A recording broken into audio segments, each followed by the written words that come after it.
Hello, brothers and sisters of the Briar. Professor Jeremiah here.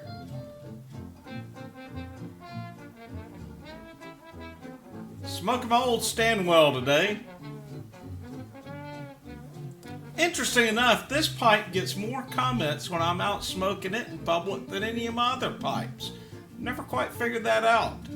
I hadn't smoked this one though in a little while, but I guarantee you if I was to go outside today and be around a bunch of people, I'd have somebody comment on this. It's a nice pipe, good smoker. Stanwell does some good pipes.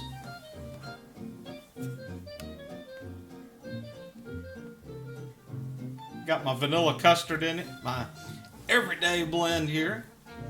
And I'll tell you, if you hadn't tried the Sutliff vanilla custard, I'd give it a try if you're an aromatic fan. If you're not an aromatic fan, you're probably not going to like it.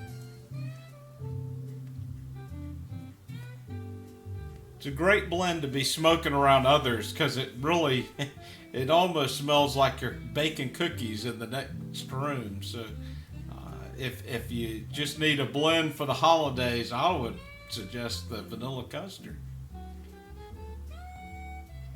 Got a little story for you today. This is about two young brothers. The older was 12 and the younger was 8 years of age. And like little boys, they were getting into a lot of mischievous adventures. And they had been told to stay away from this old homestead that was abandoned and fallen in, but it was just too tempting for the two brothers. And besides, there was always treasure to be found there. It might just be some marbles on the ground or old doorknobs or all kinds of just treasure to find at this old abandoned homestead. Well, while they were playing at the homestead one day, they found some boards on the ground, and mystery and thought started thinking about an abandoned mine or maybe a pirate treasure.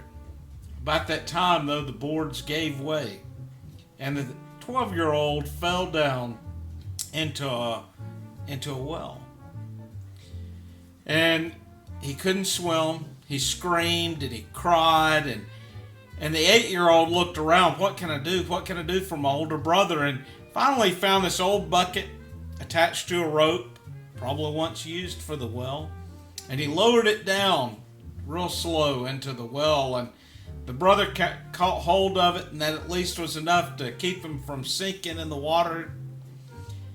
Well, the 8-year-old started trying to pull his brother up out of the well, and he struggled, but finally he caught enough ground to slowly pull his brother up out of this well. Once they got home, they were all cut up and bruised, and of course the 12-year-old was soaking wet. 8-year-old was all muddy. The mother said, "What have y'all been doing?"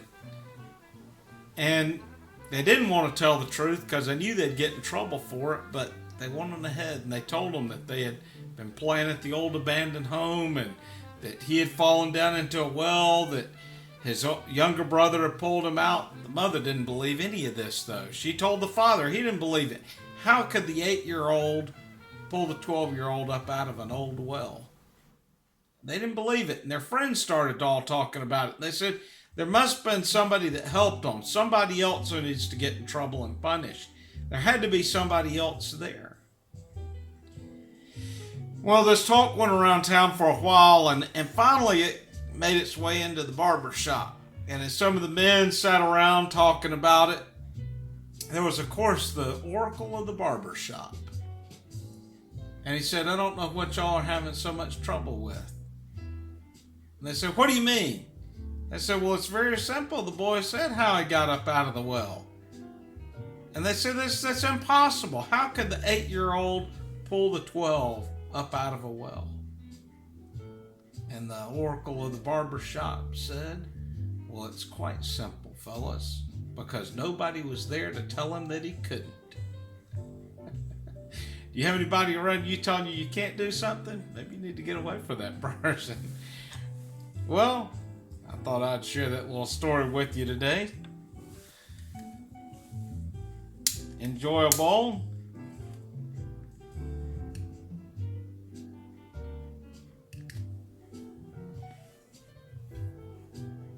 I'm going to try to get outside in a little while and take some of Timber Drifter's advice here. Brothers and sisters, hope you have a happy Saturday, and God bless.